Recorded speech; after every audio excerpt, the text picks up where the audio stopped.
अगर मैं आपसे कहूं कि साइंस का पेपर आते ही 50% डर अपने आप खत्म हो सकता है, और अगर आपने यह वीडियो पूरा देख लिया तो पास होना नहीं, नंबर लाना पक्का होगा, तो क्या आप आखिरी तक रुकेंगे? तो आज की वीडियो में हम बात करने वाले हैं क्लास 10th साइंस पास होने की मास्टर ट्रिक लेकर के आया हूँ। यदि आपको कुछ भी नहीं आता है तो मैं आपको कुछ ऐसी ट्रिक बताने वाला हूं जिससे आप आसानी से पास हो सकते हैं, पास ही नहीं अच्छे मार्क्स भी ला सकते हैं। तो आइए जानते हैं ट्रिक क्या है। तो हमारी जो ट्रिक है जो टॉपर भी सीक्रेटली फॉलो करते हैं, लेकिन स्कूल में कोई नहीं बताता, इसलिए वीडियो को ध्यान से देखना, क्योंकि एक भी ट्रिक मिस हुई तो 10 से 15 अंक आपके सीधे उड़ सकते हैं। तो चलिए जानते हैं ट्रिक क्या है। तो हमारी जो पहली ट्रिक है पेपर मिलते ही 15 मिनट में क्या करना है। कुछ बच्चे 15 मिनट पेपर मिलते ही कुछ गलतियां कर देते हैं, मैं आपको पहले वो बताने वाला हूँ। तो देखिए, सबसे बड़ी गलती क्या करते हैं बच्चे, पेपर मिलते ही क्वेश्चन पढ़ना शुरू करते हैं और उसको हल करना शुरू कर देते हैं। आपको ऐसा नहीं करना है। इसके लिए सही तरीका क्या है? इसका सही तरीका है, पेपर मिलते ही आपको क्या करना है, इसका जो सही तरीका है, पेपर मिलते ही पहले 15 मिनट सिर्फ प्लानिंग बनाओ कि क्वेश्चन को किस प्रकार से हल करना है। पूरे क्वेश्चन पेपर को धीरे धीरे देखना, यानी कि 15 मिनट में पहले प्लानिंग बनाओ, पूरे क्वेश्चन पेपर को धीरे धीरे तक देखना है आपको। सिर्फ जिन क्वेश्चन का आंसर पूरी तरह आता है उसके सामने सही का टिक बना लो, यानी कि कहने वाला जिनका क्वेश्चन का आंसर आपको एकदम अच्छे से आता है उनके सामने आपको सही का टिक बना लेना है पेपर में। जो थोड़ा बहुत आता है उसके सामने स्टार बना लो, इस प्रकार से स्टार बना लो जिसका आंसर थोड़ा बहुत आता है। जो बिल्कुल भी नहीं आता घबराओ मत, अभी छोड़ दो। यानी कि जिस क्वेश्चन का आंसर आपको नहीं आता है वो भी मैं बताऊंगा आपको कैसे लगानी है ट्रिक। जिसका आंसर नहीं आता है उसके लिए अभी तक आप छोड़ दो, ठीक है। तो इससे रिजल्ट क्या निकलेगा? इससे रिजल्ट निकलेगा, याद रखो, जो छात्र 15 मिनट जीत लेता है वही पूरा पेपर जीतता है। तो आपका दिमाग क्या होगा, क्लियर होगा, क्लियर रहेगा आपका दिमाग, और डर अपने आप कम हो जाएगा।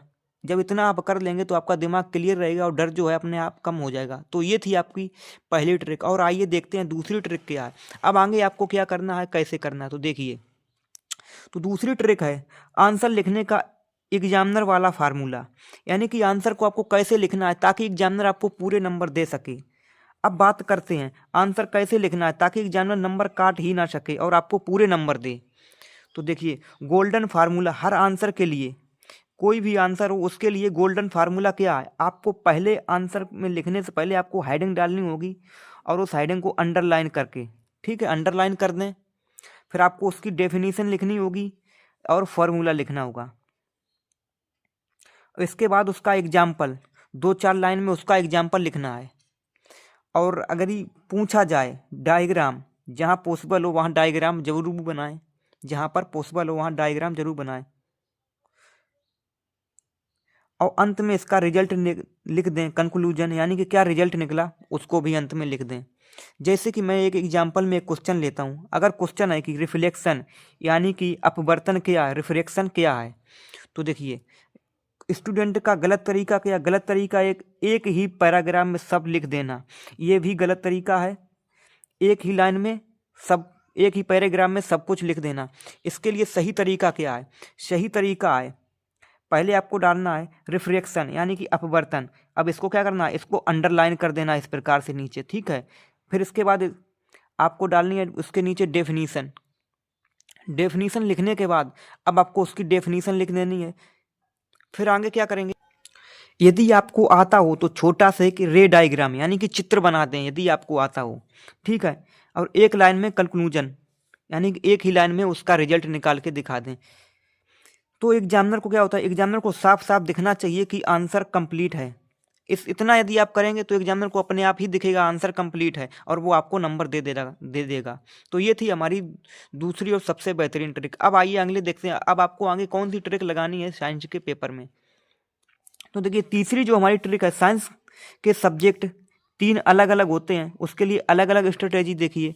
जैसे कि फिजिक्स है, फिजिक्स में आपको फार्मूला पहले लिखना है, परिभाषा, फिर इसके बाद उसकी यूनिट लिखनी है जिसका फार्मूला, फिर इसका यदि हो पूछा जाए तो डायग्राम जरूर बना दें, जिससे आपको एग्जामिनर क्या है एक्स्ट्रा मार्क्स देता है, ठीक है। इतना कर लेना है आपको। अब इसके लिए टिप क्या है, टिप्स समझिए, अगर आंसर पूरा नहीं आता तो फॉर्मूला प्लस डायग्राम लिख दो, 2-3 नंबर पक्के मिलेंगे। यानी कि कोई क्वेश्चन 5 अंक का है, आपको आंसर पूरा नहीं आता तो फॉर्मूला आता है, उसका फार्मूला लिख दो, प्लस डायग्राम आता है तो डायग्राम लिख दो, 2-3 नंबर आपको मिल जाएंगे। आपको ये भी नहीं आता है तो मैं आपको अंत में बताऊंगा, ये भी नहीं आता तो कैसे आपको करना है। तो पहले देखिए, इतना आपको फिजिक्स में करना है। इसी प्रकार देखिए, हमारा अगला सब्जेक्ट आता है साइंस में केमिस्ट्री। केमिस्ट्री को आपको कैसे करना है, तो केमिस्ट्री में समझिए, देखिए केमिकल इक्वेशन हमेशा बैलेंस करके रिएक्शन को स्टेप वाइज लिखो। यानी कि केमिकल इक्वेशन जो आपको दी जाती है केमिस्ट्री में, क्या होती है, इक्वेशन होती हैं, तो उनको क्या करना है, बैलेंस करना है और रिएक्शन को स्टेप वाइज लिखो। यानी कि जो रिएक्शन है उसको स्टेप वाइज लिख दो, ठीक है। और जो भी आपने किया है उसका नाम और फार्मूला, जिसका आपने इक्वेशन का रिएक्शन वगैरह किया है उसका आपको फार्मूला लिख देना है और उसका आपको नाम लिख देना है, दोनों करना, इतना करना है केमिस्ट्री में।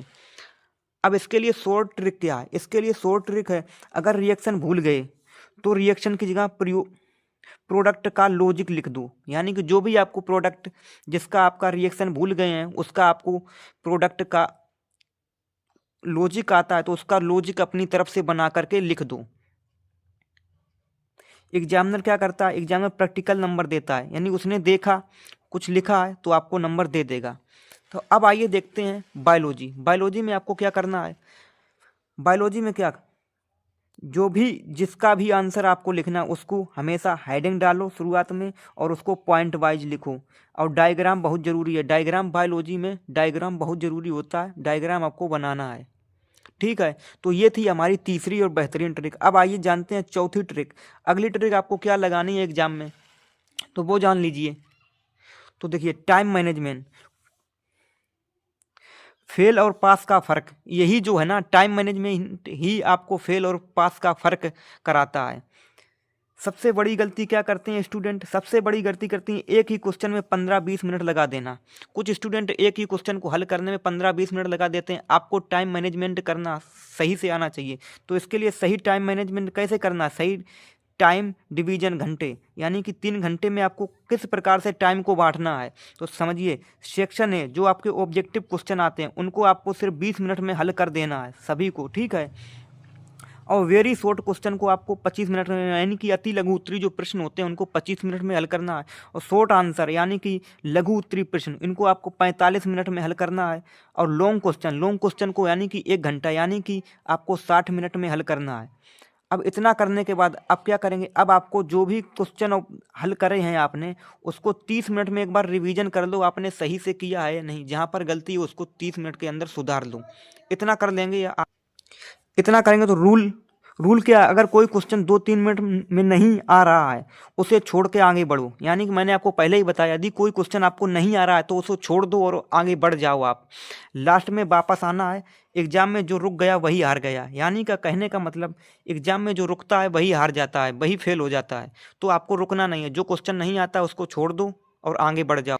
याद रखो, बोर्ड एग्जाम इंटेलिजेंट का नहीं, प्रेजेंटेशन और स्ट्रेटेजी का खेल है, इतना याद रखना। ये थी हमारी चौथी ट्रिक। अब आइए 5वीं ट्रिक जानते हैं, जिसमें आपको आंसर ही नहीं आता है फिर आपको क्वेश्चन को कैसे हल करना है। तो चलिए जानते हैं।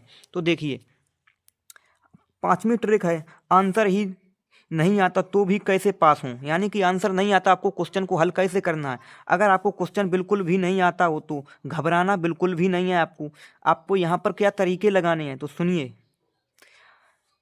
स्मार्ट राइटिंग टेक्निक का यूज करो, यानी कि सही तरीका क्या है, स्मार्ट, अगर आपको आंसर नहीं आता तो स्मार्ट राइटिंग टेक्निक का यूज करना है, ठीक है। क्वेश्चन से जुड़े कीवर्ड लिखो, यानी कि जो उसका आंसर आपने कुछ तो पढ़ा होगा उसके बारे में, उसका एक कीवर्ड पकड़ो और उसी पर लिख दो। जो भी क्वेश्चन दिया जाए उसका एक कीवर्ड पकड़ो और उसी पर लिख दो।